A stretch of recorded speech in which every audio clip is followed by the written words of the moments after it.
Pemirsa, apa yang terjadi setelah diketahui virus Omikron telah masuk di Indonesia? Ya, langsung saja kita tanyakan kepada pakar kesehatan Dr. Erlina Burhan. Dokter, virus Omikron sudah masuk, apa yang mungkin harus kita waspadai saat ini? Satu orang telah positif terpapar. Ya, jadi upaya pencegahan memang harus diketatkan ini ya, karena memang sangat sulit untuk mencegah Omikron ini masuk ke Indonesia, dan sudah terbukti ternyata kita sudah ada satu kasus yang terkonfirmasi. Tadi datanya menunjukkan yang terkonfirmasi adalah bukan pelaku perjalanan. Nah, ini merupakan indikasi bahwa terjadi penularan dari pelaku perjalanan yang kita tidak tahu siapa. Jadi masyarakat ini harus waspada ini ya, dan juga kepada pemerintah untuk melakukan tracking ini tertular dari siapa. Apakah dari orang-orang yang menjalani karantina di Wisma Atlet atau pasien-pasien yang dirawat di Wisma Atlet. Oleh sebab itu saya mengimbau kepada masyarakat untuk waspada. Tapi tentu saja tidak boleh panik berlebihan, tapi waspada. Dr. Erlina. Karena apapun variannya, protokol kesehatannya sama saja. Yang penting apapun variannya tidak masuk ke dalam tubuh kita. Jadi jagalah itu agar tidak masuk ke tubuh kita. Caranya bagaimana? Ya mudah saja, pakai masker, jaga jarak, cuci tangan. Satu lagi tentu saja vaksinasi. Bagi yang belum divaksin, segeralah untuk divaksinasi. Kenapa? Jadi memang dari data-data menunjukkan bahwa gejalanya ringan-ringan saja. Tetapi juga ada sebagian yang tidak bergejala.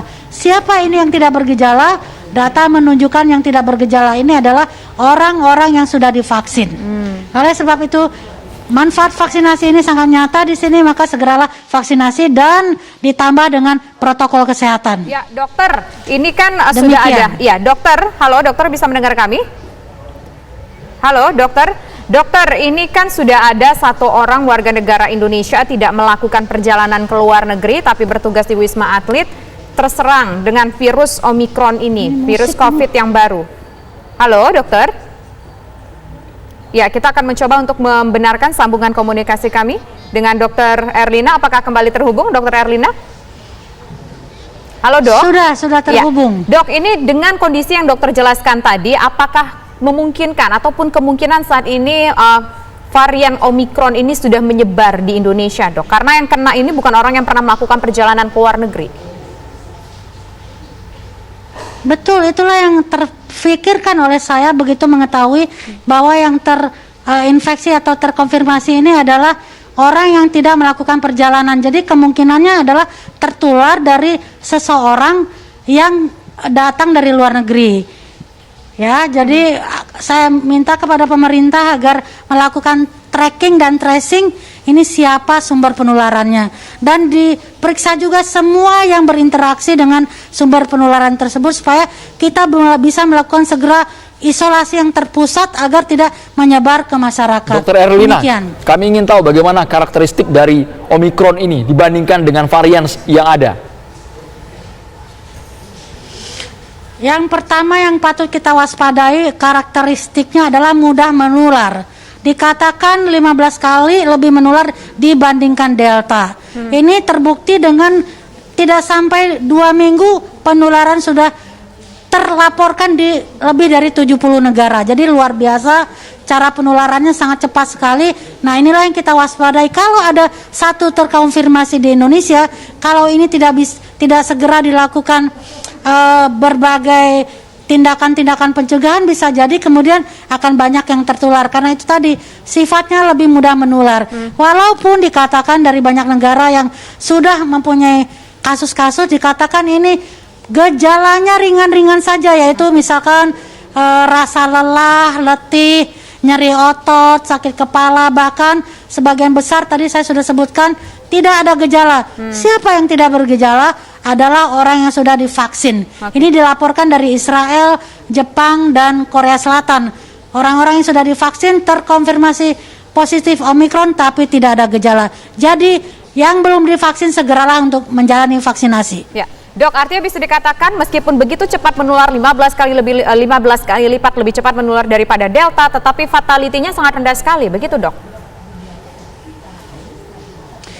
Iya, sebetulnya demikian dari data-data yang sudah kita dapatkan ya. Namun perlu diingat bahwa ini adalah virus baru, masih sedikit pengetahuan kita tentang virus ini, dan kita tahu everything about COVID sangat-sangat dinamis ya, selalu berubah-ubah. Jadi memang kita tidak ada kata lain, harus waspada. Walaupun dikatakan gejalanya ringan tapi tetap waspada. Kenapa?